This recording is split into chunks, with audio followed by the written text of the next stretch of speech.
So what's your criticism of that? So my concern with it is even if that's well motivated, I think that it recreates many of the same problems that they were setting out to solve. I'll give you a really tangible example of that in the present right now. I may be alone amongst prominent conservatives who would say something like this right now, but I think it's true, so I'm going to say it. I'm actually, even in the last year and a half, seeing actually a rise in anti-Black and anti-minority racism in this country, which is a little curious. Right when, over the last 10 years, we got as close to Martin Luther King's promised land as you could envision. A place where you have every American, regardless of their skin color, able to vote without obstruction. A place where you have people able to get the highest jobs in the land without race standing in their way. Why are we seeing that resurgence? In part, it's because of, I believe, that left-wing obsession with racial equity over the course of the last 20 years in this country.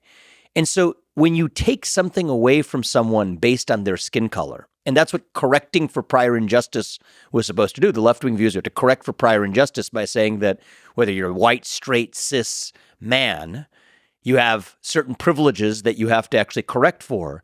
When you take something away from somebody based on their genetics, you actually foster greater animus towards other groups around you. And so the problem with that philosophy is that there are several problems with it, but the most significant problem that I think everybody can agree we want to avoid is to actually fan the flames of the very divisions that you supposedly wanted to heal. I see that in the context of our immigration policy as well. You think about even what's going on I'm from Ohio. I was born and raised in Ohio, and I live there today. The controversy in Springfield, Ohio. I personally don't blame really any of the people who are in Springfield, either the native people who have born and raised in Springfield or even the Haitians who have been moved to Springfield. But it ends up becoming a divide and conquer strategy and outcome where if you put 20,000 people in a community where 50,000 people where the 20,000 are coming in, don't know the language, are unable to follow the traffic laws, are unable to assimilate, you know there's going to be a reactionary backlash. And so even though that began perhaps with some type of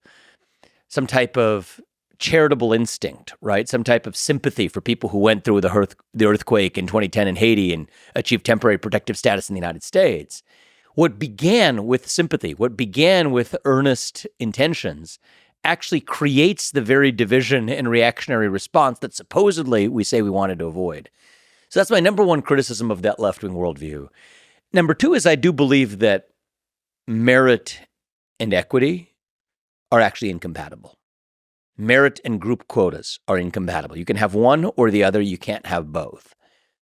And the reason why is no two people, and I think this is a beautiful thing. It's true between you and I, between you, I, and all of our friends or family or strangers or neighbors or colleagues.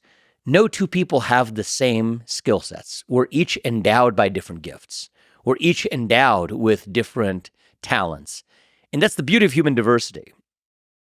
And a true meritocracy is a system in which you're able to achieve the maximum of your God-given potential without anybody standing in your way. But that means necessarily there's going to be differences in outcomes in a wide range of parameters, not just financial, not just money, not just fame or currency or whatever it is. There's just going to be different outcomes for different people in different spheres of lives. And that's what meritocracy demands. It's what it requires. And so the left's vision of group equity necessarily comes at the cost of meritocracy. And so those are my two reasons for opposing the view is, one is it's not meritocratic, but number two is it often even has the effect of hurting the very people they claimed to have wanted to help. And I think that's part of what we're seeing in modern America.